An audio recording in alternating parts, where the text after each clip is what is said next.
Because see, now they want to make us insignificant. They want to tell you that you're nothing. They show you all these vast pictures. You know, if you go to astronomical observatory, if you go to one of these places, they'll show you these films and they'll reduce you to nothingness. They say, oh, look here, you're from an insignificant planet in an insignificant solar system, in an insignificant galaxy, in the midst of billions of galaxies. This is who you are. You're nothing. And that's true. They're not lying. But if you go inside the human being, all of those vast spaces out there are also in you, inside you. Imam Ali said in his diwan, تحسب نفسك أنك جرم صغير وفيك انطوى العالم الأكبر. You think that yourself is some insignificant thing, and yet in you are all of the cosmos. All of the cosmos are in you. تحسب أنك جرم صغير وفيك انطوى العالم الأكبر. You think that you're an insignificant thing, and yet in you all of the worlds reside. And so when we came into these bodies, we enter into, this body is very powerful because it's sensory, it's hiss. And Allah gave us these 5 senses.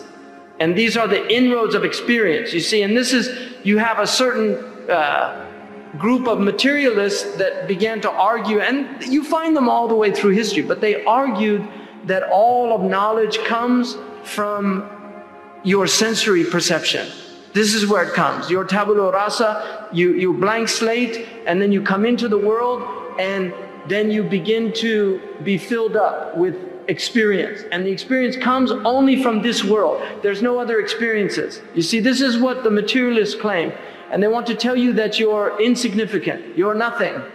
Right? You're just a random event in a random universe. This is now the modern cosmology. If you go to the leading universities in this world, you will hear this from the biggest professors, that this is merely a chance. You're merely a random event.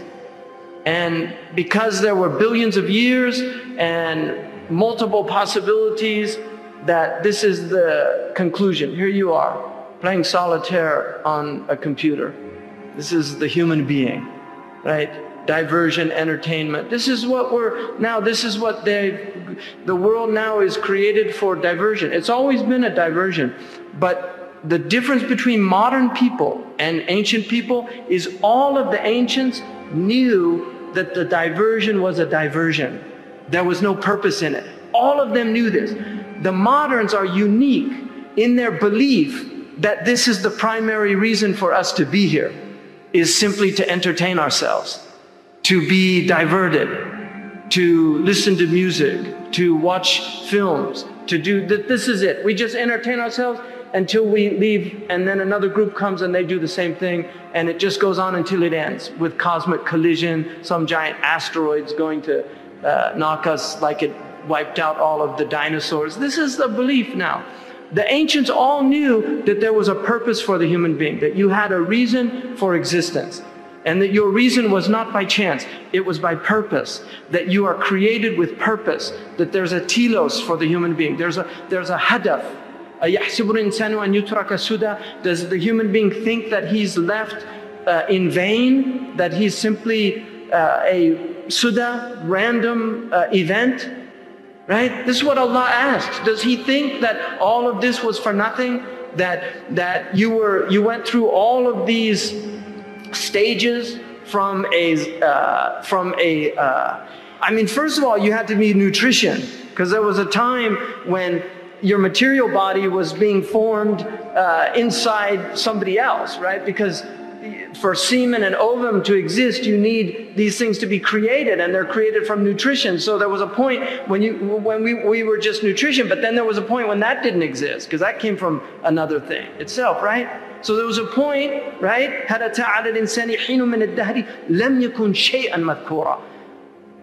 There was a time when you were nothing, and then you became something. So all of these events that happen, is it for no reason? There's no purpose to it? This is what the modern people want to tell people. And they're confusing people. It's not fair to people. Children by their nature are spiritual beings. Children love the supernatural. They believe in the supernatural. And children at a certain age can distinguish between what is not real and what's real in the supernatural realm. They know, they have a natural intuitive sense of, and they also know purpose. Fakhruddin al-Razi said, if you want to prove that the human by his nature believes in causation, take an infant before it has any aql and just hide somewhere and throw a rock and over the head of the child, and when the rock drops, you watch what the baby will do. It's going to look back. It doesn't just assume the rock popped into existence. Why doesn't it make that assumption? Why doesn't it just assume it came out of nothing? Right? Because this is what they're telling us now. This all came out of nothing. Why doesn't it make that assumption? Because it's completely counterintuitive to the fitrah. It knows that that rock had a source. And then if it can crawl, it will start crawling looking for where it came from. This is what a little baby will do before it has any intellect. So the human being is in this body, and the body by its nature, because of these senses, it becomes overwhelmed by the sensory experience. So the little infant is, even though you will watch with infants, because they're still in the ruh is still very prominent and strong in the infant when it's a suckling. So you will see, especially in the first year, they will go into ecstatic states. They will often look around you. They won't look at you, they look around you. Little infants. And so the tanbih of the child is because the soul is what's being spoken to. Not the baby. The baby is flesh and blood. But the soul now has access to these senses. You see, because the soul has been embodied.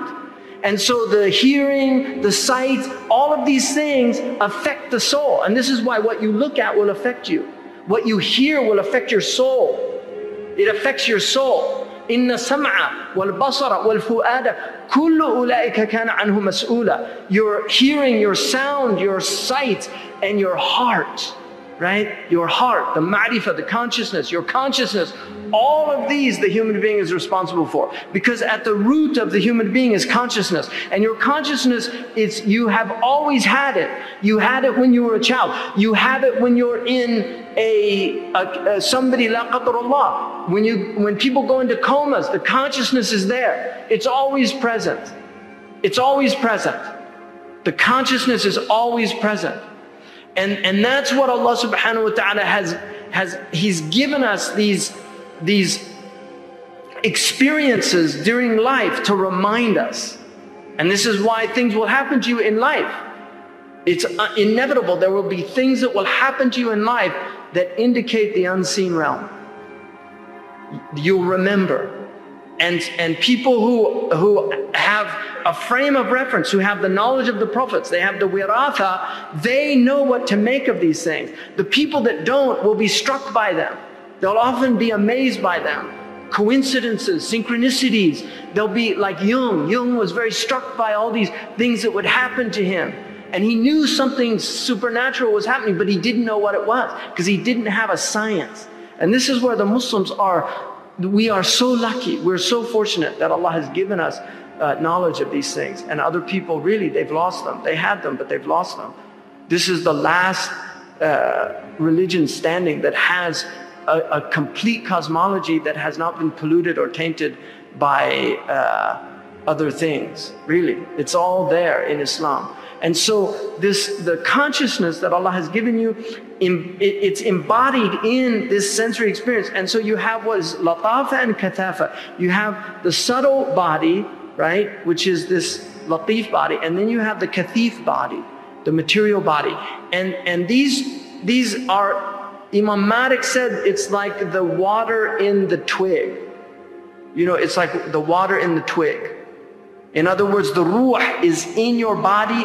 We're not dualist in that way, and we believe in the bodily resurrection. So we don't separate the two in that way that is often done in Western civilization.